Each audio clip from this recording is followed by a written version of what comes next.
O'zbekistonning barcha viloyatida qanday ob-havo bo'ladi? Assalomu alaykum, hurmatli tomoshabin. Bizning kanalda har kunlik va haftalik ob-havo ma'lumotlarini bilib olishingiz mumkin. Buning uchun kanalimizga obuna bo'lib, bir dona like bosishni unutmang. Like bosgan sonni Allohim doimo qo'llasin. O'zgidromet markazi 13-14 hamda 15-iyun kungi ob-havo prognozini e'lon qildi.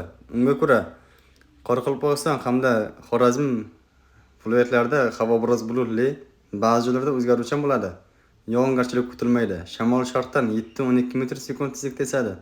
15-iyunda ba'zi joylarda 13-18 metr/sekund tezlikgacha kuchayishi, chang to'zonlar bilan kuzatilishi mumkin. Harorat kechasi 20-25 daraja, kunduzi 13-iyunda 33-38 daraja, 14-iyunda 35-40 daraja, 15-iyunda 37-42 daraja bo'ladi. Buxoro va Navoiy viloyatlari havo biroz bulutli, ba'zi joylarda o'zgaruvchan bo'ladi. Yog'ingarchilik kutilmaydi. Shamol sharqdan 7-12 metr/sekund tezlikda esadi. Ba'zi joylarda 13-18 metr/sekund tezlikgacha kuchayishi, chang to'zonlar bilan kuzatilishi mumkin. Harorat 13-iyunda kechasi 20-25 daraja, kunduzi 34-39 daraja, 14-iyunda kechasi 20-25 daraja, kunduzi 35-40 daraja, 15-iyunda kechasi 22-27 daraja, kunduzi 37-42 daraja bo'ladi. Toshkent, Sirdaryo, Jizzax, Samarqand viloyatlarida havo biroz bulutli, ba'zi joylarda o'zgaruvchan bo'ladi. Yog'ingarchilik kutilmaydi. Shamol sharqdan 7-12 metr/sekund tezlikda esadi. 14-15-iyunda ba'zi joylarda 13-18 metr/sekund tezlikgacha kuchayishi, chang to'zonlar bilan kuzatilishi mumkin. Harorat kechasi 20-25 daraja, kunduzi 33-38 daraja bo'ladi. Qashqadaryo va Surxondaryo viloyatlari havo biroz bulutli, ba'zi joylarda o'zgaruvchan bo'ladi. Yog'ingarchilik kutilmaydi. Shamol sharqdan 7-12 metr/sekund tezlikda esadi.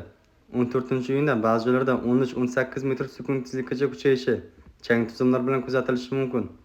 Harorat 13-14-iyunda kechasi 20-25 daraja, kunduzi 35-40 daraja, 15-iyunda kechasi 22-27 daraja, kunduzi 37-42 daraja bo'ladi.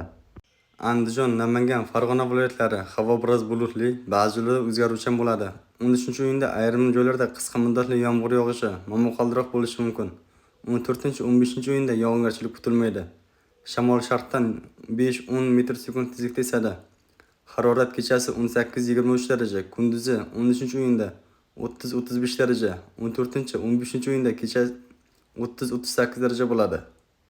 Respublikaning tog'li va tog'oldi hududlari havo o'zgarib turadi. Vaqti-vaqti bilan yomg'ir yog'adi. Momaqaldiroq kuzatilishi mumkin. Shamol sharqdan 7-12 metr/sekund tezlikda esadi. Momaqaldiroq paytida 12-17 metr/sekund tezlikgacha kuchayishi mumkin. Harorat kechasi 10-15 daraja, kunduzi 13-iyunda 20-25 daraja, 14-15-iyunda 23-28 daraja bo'ladi. O'zingizni asrang, xayr, salomat bo'ling.